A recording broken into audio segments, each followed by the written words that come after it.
জুলাই জাতীয় সনদ বা সংস্কার প্রস্তাব বাস্তবায়নে রাজনৈতিক দলগুলোর মধ্যে সমঝোতায় পৌঁছাতে অন্তর্বর্তী সরকারের দেওয়া 7 দিনের সময়সীমা দ্রুত শেষ হয়ে আসছে। তবে এখন পর্যন্ত দলগুলোর পক্ষ থেকে তেমন কার্যকর কোনো উদ্যোগ দেখা যায়নি। এর মধ্যে 5 নভেম্বর এ বিষয়ে আলোচনার জন্য 2 সদস্যের কমিটি গঠনের কথা জানিয়েছে বাংলাদেশ জামায়াতে ইসলামী। একই বিষয়ে বিএনপিও ইতিবাচক মনোভাব প্রকাশ করেছে বলে জানা গেছে।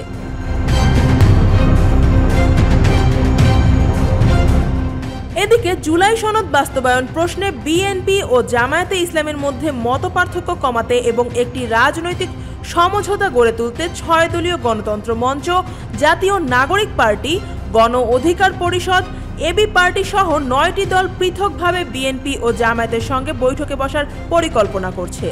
এসব বৈঠকের পর সরকারের সংশ্লিষ্ট ব্যক্তিদের সঙ্গেও আলোচনা করার উদ্যোগ নেওয়া হবে।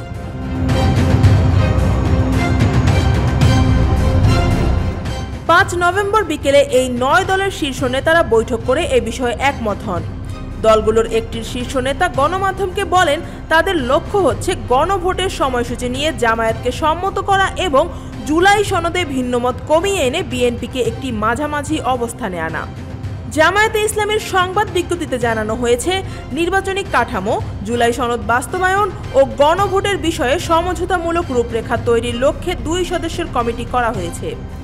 তারা হলেন নায়েবে আমির সৈয়দ আবদুল্লাহ মোহাম্মদ তাহের ও সহকারী সেক্রেটারি জেনারেল হামিদুর রহমান আজাদ।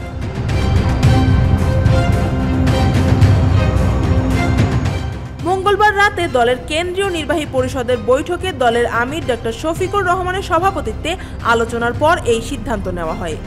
এ বিষয়ে যুক্তরাজ্যে অবস্থানরত বিএনপির স্থায়ী কমিটির সদস্য সালাউদ্দিন আহমদ বলেন, বিএনপি সবসময় রাজনৈতিক আলোচনায় উন্মুক্ত, প্রয়োজনে আমরা অবশ্যই কথা বলবো।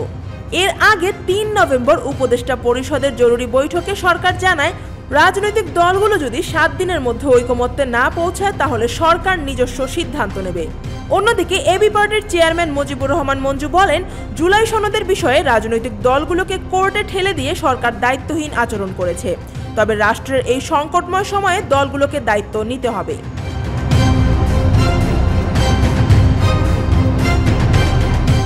তবে রাজনৈতিক বিশ্লেষকদের অনেকে মনে করেন, সরকারি মধ্যস্থতা ছাড়া দলগুলোর উদ্যোগে কার্যকর সমঝোতা সম্ভব নয়। ঐকমত্য কমিশনের 8 মাসের চেষ্টাতেও যখন প্রধান দলগুলোকে একমতে আনা যায়নি, তখন স্বতঃস্ফূর্ত উদ্যোগে ঐকমত প্রতিষ্ঠা কঠিন বলেই তাদের ধারণা। News desk, Dhaka watch.